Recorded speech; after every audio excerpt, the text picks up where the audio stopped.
सपना रसोई में खड़ी खाने की तैयारी कर रही थी, क्योंकि 2 बजे तक वो बच्चे स्कूल से आ जाते और उसी समय ही अनिल भी खाना खाने के लिए आ जाते थे। सपना ने जैसे ही देखा कि घड़ी में 12 बज गए तो वो खाना बनाने के लिए रसोई की ओर बढ़ी। अभी वो रसोई में पहुंची ही थी कि डोरबेल की आवाज़ आई। इस समय कौन आ गया? हो सकता है कि कोई आसपास से मिलने आया हो।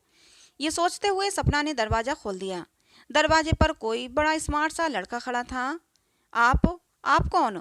किससे मिलना है आपको? सपना ने दोनों ही प्रश्न दरवाज़ा खोलते ही उछाल दिए। आंटी नमस्ते। और वो सपना के पैरों को छूने के लिए झुक गया। अरे रुको तो, पहले ये बताओ कि तुम कौन हो? सपना पीछे खिसकते हुए बोली। आंटी, आपने मुझे पहचाना नहीं? हाँ, मैंने तुमको बिल्कुल भी नहीं पहचाना। आखिर तुम हो कौन? सपना असमंजस से बोली। आंटी, मैं आपका गोलू। गोलू? सपना आश्चर्यचकित होकर बोली।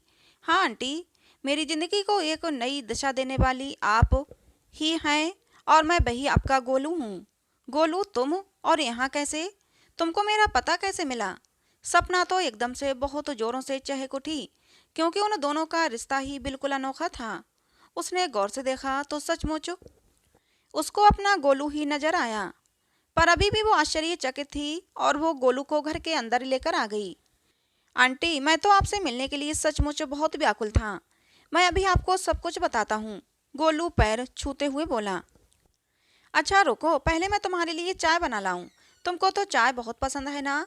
फिर चाय पीते पीते सारी बातें करते हैं। और सपना उसके लिए चाय बनाने के लिए रसोई में चली गई और चाय बनाते बनाते तकरीबन 10-12 साल पीछे लौट गई। सपना के पति अनिल नौकरी करते थे, इसलिए वो अभी थोड़े दिन पहले ही इस घर में आई थी। आज वो भी अभी काम निपटाकर आराम करने का सोच ही रही थी कि तभी घर के बाहर किसी बच्चे की रोने की आवाज़ सुनाई पड़ी और सपना उत्सुकतावश बाहर झांकने लगी। उसने देखा यही कोई 12-13 साल का बच्चा उसके घर के बाहर चबूतरे पर बैठा रो रहा है। स्वभाव से दयालु सपना का दिल नहीं माना और वो बाहर आकर उस बच्चे से बोली, तुम कौन हो और यहाँ बैठे क्यों रो रहे हो? सपना उसके सिर पर हाथ रखकर वहीं पर उसके पास बैठ गई। आंटी, मुझको मेरी चाची ने मारा है। वो लड़का सुबह को सुबह कर रोते हुए बोला। बेटा, तुमको तुम्हारी चाची ने क्यों मारा? कोई गलती की होगी ना? नहीं आंटी, मैंने गलती कोई भी नहीं की थी। बस वो मुझे बहुत जोरों से भूख लगी थी तो मैंने उनसे खाना खाने के लिए मांगा, तो वो बोली कि जब सब खा लेंगे तब तुमको दूंगी। मैंने कहा कि मुझको बहुत जोर से भूख लगी है और मैं ज़बरदस्ती खाना निकालने लगा, तभी मारा। ये देखिए, मेरे हाथ में चिमटे का निशान। वो बच्चा सुबह को सुबह कर सिसकी लेते हुए बोला। सपना उसका हाथ देखकर एकदम से तड़प उठी। ऐसे कौन इतने छोटे बच्चे को मार सकता है? तुमने उनसे खाने को क्यों मांगा? अपनी मम्मी से क्यों नहीं मांगा? जब सपना उसको इतने प्यार से पूछने लगी तो वो बच्चा बोला, आंटी, मेरी मम्मी नहीं है। पापा तो पहले ही नहीं थे और अभी थोड़े दिनों पहले ही मम्मी को भी भगवान ने अपने पास बुला लिया। मेरी मम्मी तो मुझको बहुत ज़्यादा प्यार करती थीं। मेहनत तो मजदूरी करती थीं, लेकिन खाने को कभी मना नहीं करती थीं। भगवान, आपने मेरी मम्मी को क्यों बुला लिया? ये कहते ही वो लड़का खूब जोर जोर से रोने लगा। उसकी रुलाई सुनकर सपना की भी आंखें भीग गईं और वो जल्दी से अंदर जाकर एक प्लेट में सब्जी और पराठा ले आई, क्योंकि वो जब सुबह अनिल का टिफिन बनाती थी तो उसी के साथ अपने लिए भी 4 पराठे सेंक लेती थी। वो बच्चा उसको खाने पर टूट पड़ा। लग रहा था कि पता नहीं कब से इस बच्चे ने ढंग से खाना नहीं खाया। तभी सपना ने उससे पूछा कि बेटा, तुम चाय पियोगे? हाँ आंटी, क्या तुम चाय पिलाओगे? चाय का नाम सुनते ही उस बच्चे के चेहरे पर एक चमक सी आ गई। हमको चाय तो बहुत अच्छी लगती है। सपना चाय भी बनाकर ले आई। तुम्हारा नाम क्या है? जी गोलू। मम्मी गोलू कहकर बुलाती थीं। और स्कूल का नाम लखन है। मैं तुमको गोलू कहकर ही बुलाऊंगी। एक बात बताओ, तुम पढ़ते हो या नहीं? हाँ आंटी, मैं कक्षा 7 में पढ़ता हूँ। मेरी मम्मी कहती थी कि चाहे मुझको कितनी भी मेहनत तो क्यों ना करनी पड़े, लेकिन तुमको पढ़ा लिखा कर बड़ा आदमी जरूर बनाऊंगी। लेकिन आंटी, मम्मी तो अब है नहीं, अब मेरे पढ़ने लिखने का क्या फ़ायदा? गोलू के गले से अभी भी सिसकियां निकल रही थीं। गोलू, ये तो तुम बिल्कुल गलत सोच रहे हो। अब तो तुमको जी जान लगाकर अपनी मम्मी का सपना पूरा करने के लिए पढ़ना होगा। जब तुम पढ़ लिख कर बड़े आदमी बन जाओगे तो सचमुच तुम्हारी मम्मी की आत्मा बहुत खुश हो जाएगी। मुझसे वादा करो कि कभी भी पढ़ाई छोड़ने का विचार मन में नहीं लाओगे। पता नहीं क्यों, लेकिन सपना को उस बच्चे से बातें करते करते एक अजीब सा लगाव हो गया। अभी उसके अपने बच्चे तो थे ही नहीं, हालांकि शादी के 5 साल ही हुए थे। उसका सारा ममत्व उस बच्चे पर छलक उठा। अब तो गोलू रोज ही सपना के पास आ जाता और सपना अपने लोगों के लिए जो कुछ भी बनाती, वो चीज गोलू के लिए भी जरूर उठाकर रख देती।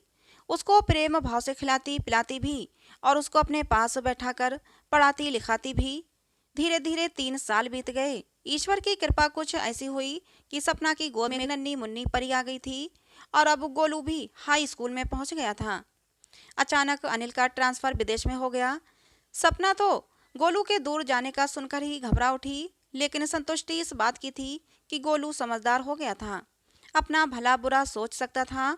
गोलू ने सुना कि सपना जा रही है तो वो बहुत रोया, लेकिन सपना को जाना तो था ही। जब सपना जाने लगी तो गोलू ने अपने हाथों से बनाकर एक पेंटिंग, जिसमें एक महिला और बच्चे की तस्वीर बना दी थी और उस पर लिखा था अनोखे रिश्ते की दास्तान, आंटी और गोलू। आंटी, ये पेंटिंग आपको कभी भी मुझको भूलने नहीं देगी। गोलू ने रोते हुए बोला, बेटा भूलूंगी तो मैं तुमको वैसे भी कभी नहीं। सपना ने रोते हुए उसको गले लगा लिया। समय अपनी गति से चल निकला। सपना अपनी गृहस्थी में मगन हो गई।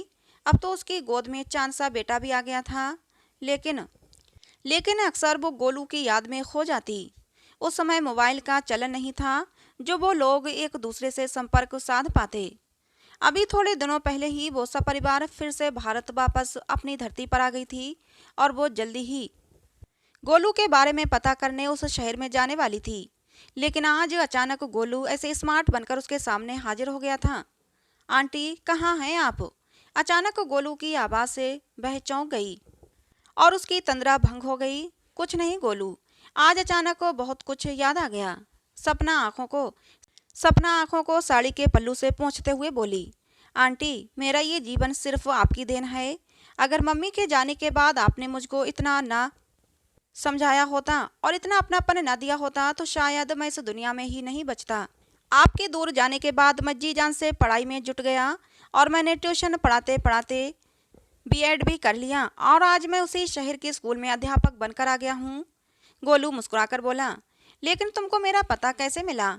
आंटी, आप जिनके घर पर किराए पर रहती थीं, मैं उनसे अक्सर आपके बारे में पूछा करता था, लेकिन वो भी अनभिज्ञता जाहिर कर देते थे।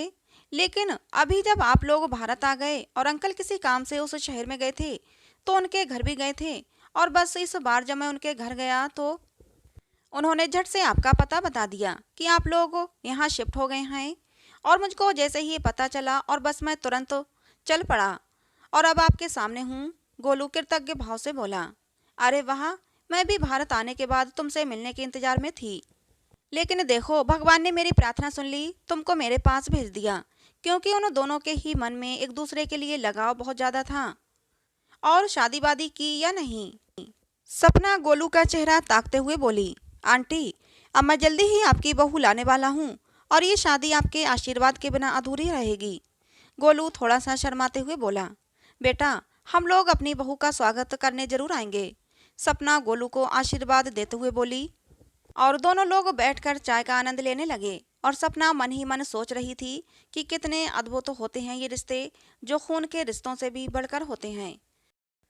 तो दोस्तों, कहानी पसंद आई हो तो प्लीज़ लाइक करें, शेयर करें। ऐसे ही और कहानियों के लिए हमारे चैनल से जुड़े रहें। कहानी को अंत तक सुनने के लिए आप लोगों का बहुत बहुत धन्यवाद।